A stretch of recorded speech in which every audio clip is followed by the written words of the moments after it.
José Manuel Fernandes, bom dia. Bom dia. Ficaste surpreendido com o discurso de Luís Montenegro?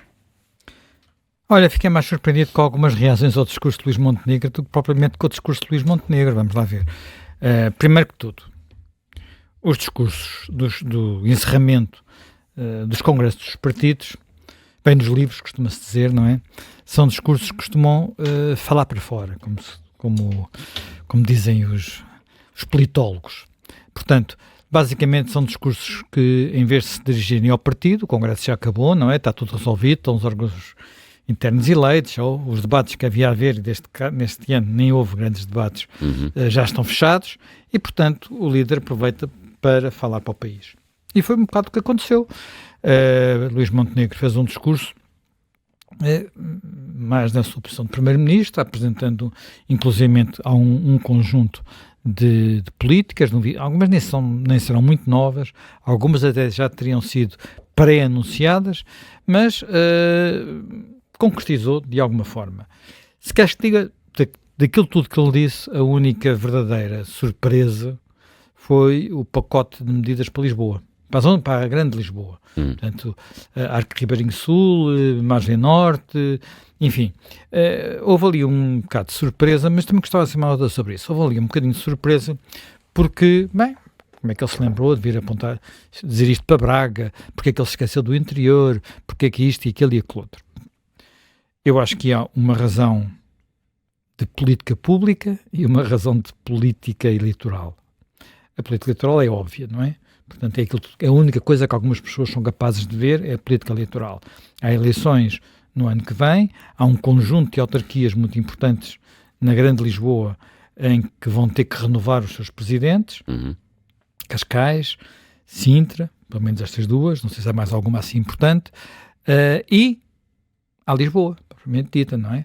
Portanto, a perspectiva, as probabilidades de o PSD, daqui por um ano, nas eleições autárquicas, um bocadinho menos de um ano, conseguir o objetivo definido no Congresso, que é conquistar a Associação Nacional de Municípios e a Associação Nacional de Freguesias, não é o mais fácil do mundo.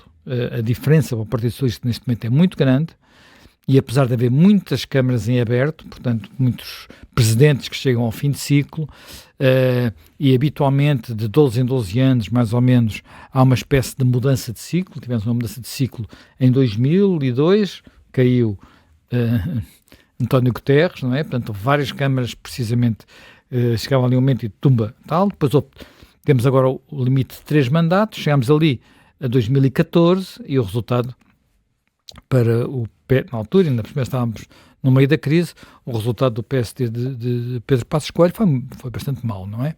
Portanto, agora em 2014, não, 2012, espero não estar a dizer mal os anos, ou melhor, final 2001, final 2013, final 2025, assim é que está certo,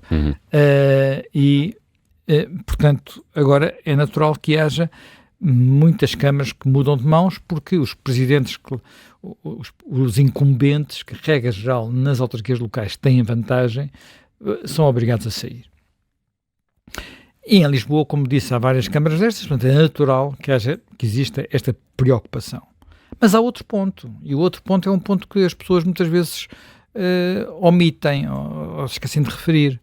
É que, quer dizer, nós temos problemas no interior do país que têm a ver com a desertificação e com o rendimento baixo da população envelhecida, mas a maior parte, digamos, dos pobres, por assim dizer, estão em torno das grandes cidades, e sobretudo na grande Lisboa, onde há um conjunto de problemas sociais que não são pequenos. É onde algumas das pressões neste momento, por exemplo, nós vemos e pensamos no seguinte: onde é que nós temos mais problemas com falta de professores? Onde é que nós temos mais problemas com falta de médicos e atrasos e pessoas sem médicos de família? Onde é que nós temos mais problemas de habitação? E chegamos sempre à Grande Lisboa. Portanto, há razões de políticas públicas que qualquer partido, extrema-direita, direita, centro-esquerda ou extrema-esquerda, puras políticas públicas, devia preocupar-se com Lisboa, e não apenas pensando onde estão a maior parte dos eleitores. É evidente que isso conta, mas há aqui questões que devem ser pensadas, porque é de facto uma região do país onde, sendo a região mais rica, é ao mesmo tempo uma das regiões onde se acumularam mais problemas. Alguns deles até derivados de ser uma região proporcionalmente mais rica, que, por exemplo, não pode beneficiar, como e outras, da mesma facilidade de acesso a certos fundos europeus. Portanto, dito isto sobre aquilo que foi de facto uma surpresa, ninguém esperaria, não havia pré-anúncio disso, os outros pontos são pontos que de alguma forma vinham de trás. Nós, há pouco tempo, teve aqui no explicador um debate sobre as aulas de cidadania, é um tema que já tratámos algumas vezes no Contracorrente, está no programa do PSD. Já tinha sido falado pelo Ministro da Educação, já tinha sido falado pelo Secretário da Educação, portanto não há aqui novidades maior, exceto uma, ter sido o maior aplauso do Congresso. Sim. O que tem um significado, assim, político muito relevante. Os temas culturais, os temas chamemos-lhe assim, da tensão entre o wokismo e a normalidade, são temas que mobilizam o povo do PSD. E os seus líderes não podem ignorá-los, com medo dos wokes. Porque há aqui um problema que é assim, como há um discurso público, urbano, universitário, mediático, muito fechado nestes temas, que não admite qualquer divergência, que acha que tudo que não seja avançar numa agenda que para muitas pessoas, para mim em concreto, é uma agenda radical e ideológica, como há receio de enfrentar isto, às vezes há silêncio. E ontem percebeu-se que aquelas bases do partido, aquele povo do partido, não está nessa e quer que se abordem estes temas. Isto é, que não se faça aquilo que aconteceu, e havemos de falar disso melhor noutras ocasiões de certeza absoluta, que é de contrabando, porque a maior parte destas coisas são feitas de contrabando, são feitas nas entrelinhas, às vezes não é feito sequer no programa formal da disciplina, é feito nas referências que são dadas para quem quiser tocar alguns temas, ir buscá-los, nem sei bem lá onde, e nas associações que depois participam, e nos ativismos que se mobilizam, são temas que remetem para algo. Enfim, não vou entrar muito nesta discussão, mas eu vou dizer, é algo que a nossa Constituição, por um lado, garante, mas não resolve. Por um lado, garante, mas não resolve. Porque a nossa Constituição tem uma tensão que vem desde os seus primeiros dias, isto é, desde a Constituição original, entre o dever do Estado a oferecer escola a todos, e diz lá mesmo todos, e ao mesmo tempo dar liberdade de educação às famílias, o que no limite é uma contradição. Porque se as famílias têm a liberdade de educação, têm que ter a possibilidade de optar não só fora do Estado, como o Estado não poder impor às famílias certo tipo de opções. Portanto, escolher uma educação neutra. Exatamente, uma educação neutra, e isso até está na Constituição, esse aspecto está na Constituição. A tensão que existe na Constituição, digamos, é sobre outro tema que também foi ontem referido, que é, se nós temos um problema fundamental para a igualdade de oportunidades, para o elevador social, que é no pré-escolar e até nas creches, permitir que todas as crianças tenham acesso. O Primeiro-Ministro disse, se a rede pública não chega, vamos à rede privada e vamos fazer contratos de associação. Caio Carmo e a Trindade. Quer dizer, o Estado não consegue e não pode colaborar com quem está no terreno. Pode e deve. E como se sabe, como está mais demonstrado, é mais económico para o Estado. É mais económico para os contribuintes. Portanto, mas isso é outro tema que toca, que saltam logo, e ontem, no caso concreto, saltou Alexandre Leitão, que nisto ela sim é que tem uma visão hiperideológica, uma visão que ela já tinha, digamos, sobre a qual ela já tinha elaborado enquanto académica, na Universidade de Direito, que depois concretizou de forma absolutamente radical quando foi secretário de Estado da Educação, e nós não nos devemos esquecer que quem é que nós tivemos antes? Nós tivemos antes o pior, foi porventura um dos piores ministérios do legado de António Costa, a que as pessoas dão muito pouca atenção, mas foi aquilo que aconteceu na área da educação, que não deixou nenhum problema resolvido e acrescentou em muitas áreas muita ideologia e muitos maus resultados. Mas enfim, isso também, mais uma vez, é outro tema. E depois tem uma coisa teve outros dois temas que eu acho extraordinário, mas verdadeiramente extraordinário, como é que eu acho que a simples enunciação da existência de dois problemas que o governo quer enfrentar, e todas as pessoas sabem que estão aí, e que ele nem sequer associou, colocou em sítios bem diferentes do seu discurso, que é, por um lado, segurança no sentido de mais polícias nas ruas. Uhum. Isto está no programa de todos os partidos. O Partido Socialista, no seu último programa, também prometeu isto. E isto foi tema, em Lisboa, é tema de autarcas das freguesias socialistas. Isto, historicamente, chegou a ser cavalo de batalha de António Guterres, que num famoso debate com, na altura, Fernando Nogueira, as pessoas já nem sabem quem foi Fernando Nogueira, mas foi um líder do PSD que teve uma batalha eleitoral que perdeu com António Guterres. 1995? 95, fazia eleições de 95. Nesse famoso debate, a certa altura, António Guterres está a propor algo que hoje, se alguém se atrevesse a propor, era logo acusado de ser do Chega, que é o aumento da pena máxima, e Fernando Nogueira, que era, julgo eu, jurista, António Guterres, engenheiro, perguntou-lhe, mas desculpa, sabe qual é a pena máxima? E ele não sabia. Quer dizer, e temos aqui outra coisa, é preciso não esquecer que a mulher de isto porque a Guterres tinha tido um assalto. Tinha tido um assalto, uma coisa menoríssima, como a maior parte dos cidadãos têm, uma coisa, tinham levado a carteira porta-moedas, nada de especial. Chamado assalto de esticão, coisas que infelizmente... Na altura havia mais do que hoje, havia muito mais do que hoje, e de repente a reação do Partido Socialista, quer dizer, parecia que de repente Lisboa era assim, sei lá, o Rio de Janeiro naqueles momentos piores, não é? Exatamente. Estávamos num tempo em que havia um tema que tratámos aqui há pouco tempo. Heroína. Um problema de heroína, sobretudo em Lisboa, e portanto o que fazia com que houvesse muita gente a precisar muito de dinheiro. Sim, claro, mas não foi sequer um assalto com particular violência, nada disso. Quer dizer, quando nós vamos ver aquilo que o cartaz que o Presidente da Junta de Freguesia de Santa Maria Maior colocou este ano para convocar... Miguel Coelho, socialista. Sim, que é socialista, um debate no Hotel Mundial sobre os problemas de segurança naquela Junta de Freguesia, quer dizer, o cartaz era inadmissível, quer dizer, eram umas mãos a deixarem-se cair num vidro embaciado como se tivesse havido ali um homicídio, aquelas imagens clássicas dos filmes, quer dizer, portanto, há aqui objetivamente... Isto não tem a ver com políticas públicas, tem a ver com batalha política de baixa qualidade. Pronto, batalha política de baixa qualidade. Tudo agora que é, mas eu antes disso ainda quero ir ao outro tema, que no discurso de Montenegro, porque ele já, enfim, de alto escaldado de água fria, tem medo, acho eu, ia prevenido, colocou numa parte mais adiante, falando, ter outras medidas pelo meio, falou de imigração.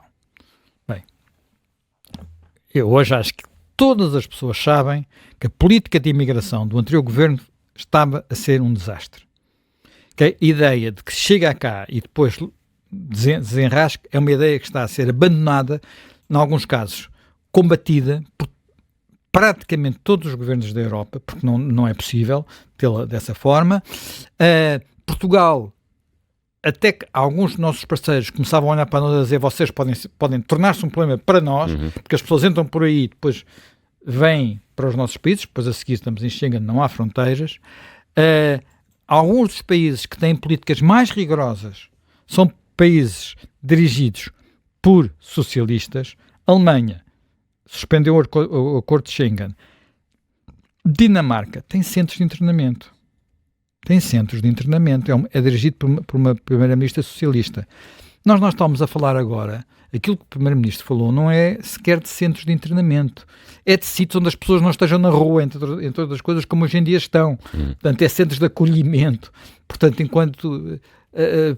para, entre outras coisas, diminuir a pressão sobre a habitação, sobre as condições, sobre as chamadas camas quentes, os sítios onde as pessoas vivem em condições inumanas. Não é só por viverem em tendas nas ruas, é o resto. Um centro destes. O Sanches, aqui ao lado, no aeroporto em Ciudad Real, um aeroporto que está semi-abandonado, não é? Sim, o anterior governo, havia acho que era um antigo, nem sei, já me recordo bem o que era, não sei se era ali na zona do Vivo, há vários...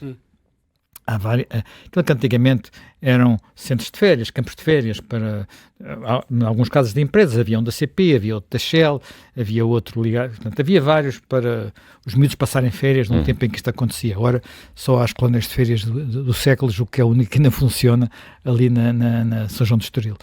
São Pedro de Estoril. Bem, e um desses edifícios, eu penso que esse não era colónia de férias, teve para ser transformado precisamente num sítio para as pessoas que chegam ao aeroporto e não têm... Quer dizer, não era uma grande ideia, porque estamos a falar num sítio sem transportes fáceis, não é? Portanto, uma caminhada de hora a hora e às vezes 2 em 2 horas, um autocarro, assim não é provavelmente um sítio mais evidente. Depois acontece sempre aquilo que acontece nestas circunstâncias, é que os vizinhos não querem, não é? Portanto, os vizinhos não querem.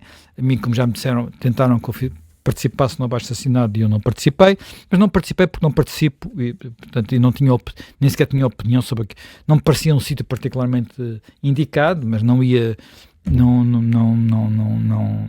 alinhei nos argumentos. E creio que não é... Bem, mas só para dizer que, de repente, falar de temas que necessitam de solução passou a ser uma espécie de tabu. Portanto, cada vez que se fala de imigração, é porque se está com a agenda do Chega. Cada vez que se fala de segurança, é porque se está com a agenda do Chega. E daqui a bocadinho, quer dizer, se daqui a uns tempos começamos a falar de pensões, porque o Chega tem um plano para as pensões, também é um problema, também é a agenda do Chega. Não, mas José, desculpa lá, durante anos não se pôde falar da falência do sistema de segurança social, porque isso era estar feito com o lobby da privatização e outras coisas assim, mais ou menos sinistras. E não se falava mesmo, quer dizer, abordar o assunto era um tabu, não é? E, portanto, essa questão não se coloca pela primeira vez, essa questão do tabu. Claro. E isto é... E há aqui uma coisa que eu acho que é... E é o aspecto que eu queria acabar por sublinhar também aqui, que acho que é muito grave. É assim, quando os problemas existem, os partidos do centro, os partidos mais institucionais, ou os ignoram ou procuram resolvê-los. Se não os procurarem resolver, se fizerem de conta que eles não existem, a consequência é que alguém vai tratar deles. Alguém vai ocupar esse espaço. Portanto, e esta obsessão de algumas elites urbanas de não tratar de certos temas que às vezes passam nas suas traseiras, mas que eles não querem ver, porque acham que quem trata desses temas... Vamos lá ver, se isto fosse assim sempre, vamos imaginar o seguinte... Isto depois também depende dos ângulos políticos. Uma das coisas que mais vezes se diz é que se não fosse a tragédia do comunismo, que foi uma tragédia, as democracias europeias, a social-democracia e a democracia cristã não teriam criado o Estado Social. É um dos raros argumentos que eu vejo usar para dizer que o comunismo, afinal de contas, não foi tão mau assim. Daqui a bocadinho, este argumento é reversível. Portanto, de facto, primeiro é falso. O Estado Social na Europa começou a aparecer antes de haver sequer se falar em comunismo. Apareceu na Alemanha com o chanceler Bismarck. A primeira construção. E o país onde ele é construído até de forma mais sistemática e mais avançada, que é o Reino Unido, a seguir à Segunda Guerra, não era um país sob ameaça comunista. Ao contrário do que acontecia em Itália ou em França. Estamos a falar de realidades diferentes. Portanto, mas, além de ser um argumento falso, é um argumento que eu agora posso aplicar ao contrário. Então, se na altura os comunistas falavam de pobreza, Os partidos democráticos não podem falar de pobreza. Ficam interditos de o fazer. Se os partidos radicais falam de imigração, os partidos do centro estão interditos de falar de imigração. Isto não faz qualquer sentido. Isto é suicídio político. Isto é suicídio democrático. Harakiri mesmo, daqueles japoneses, não é? Isto é harakiri. Portanto, aquele que dói. Exatamente. Há problemas. Esses problemas têm que ser enfrentados. Podemos discutir qual é a forma como são solucionados. Obviamente. Mas não podem ser ignorados. E não pode haver aquela ideia, que é uma ideia que eu ontem ouvi. Alexandre Leitão, o senhor do livro que lá estava, que nem me lembro qual era o nome dele, mas também ouviu ao PAN. O PCP teve o cuidado de não fazer isso. O PCP é sempre mais... Era quem? O PCP destes partidos é o único que tem bases populares. E, portanto, tem raízes e conhece alguns destes problemas. Portanto, ao contrário dos queques do Bloco de Esquerda, que acham que lhes fica bem nem sequer aparecer naquele congresso, não é? E não aparecer nos congressos daqueles partidos, vão para longe e dizem que aquilo lhes mete nojo e, portanto, foram para a Madeira e lá veio a inevitável a senhora Mortágua com o discurso do costume. Portanto, isto é, para a democracia é harakiri, para os partidos que estão com esse discurso é olhar para os resultados eleitorais. É para ver o que é que está a acontecer ao Bloco e ver também o que é que está a acontecer a outros partidos que não saem daqui e, sobretudo, olhar para a Europa. Olhar para a Europa e perceber que há aqui algumas questões que nós não podemos continuar a fingir que elas não existem com medo de que nos apontem o dedo. Porque isso é o pior dos erros. Ora, tudo o resto, saber se a solução é um campo de acolhimento, um campo de triagem, chamem-lhe lá o nome que lhe chamem. Se a solução é, por exemplo, como alguém aqui defendeu, penso eu, a semana passada, uma solução europeia que é ter consulados nos pontos de origem para vir para aqui. Tudo isto são questões que são relevantes. Quer dizer, eu vou contar aqui só uma história. Isto não tem nada a ver, isto é um caso isolado. Mas, este fim de semana, a filha do Amos Oz, portanto, a filha do Amos Oz é um grande escritor israelita, um homem que aliás, tem uma autobiografia muito interessante de ler, ele está o mais à esquerda que é possível em Israel, é o mais possível defensor da paz. A filha do Amos Oz partilhou no Twitter o que se passou com a sua, aparentemente com aquilo que será a mulher do filho do neto do Amos Oz. Portanto, eu tenho sempre a dificuldade de dizer isto, é Nora que se diz, não é? Nora, com a sua Nora. Que em Lisboa apanhou um Uber e quando o condutor do Uber, que era muçulmano, percebeu que ela era israelita, pô-la fora do carro. Pronto. É um caso isolado, espero eu. A própria imediatamente percebi que até os responsáveis da Uber começaram logo a responder naquela rede social a dizer que vão tentar perceber quem é que fez aquilo para tratar do assunto. Mas... Portanto, foi vítima de um crime de ódio. Foi vítima de um crime de ódio perpetrado não contra um imigrante, mas por um imigrante.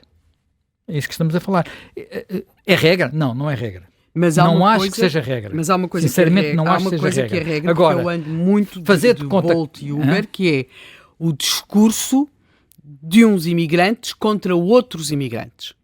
E é quase...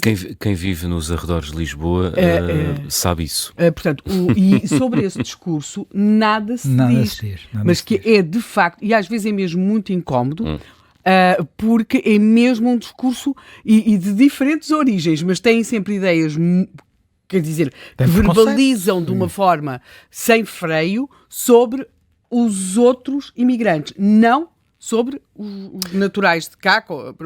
Eles disputam o mesmo espaço vital. O mesmo espaço, o mesmo território. E isso vem nos livros. Isso vem, mais uma vez, bem nos livros.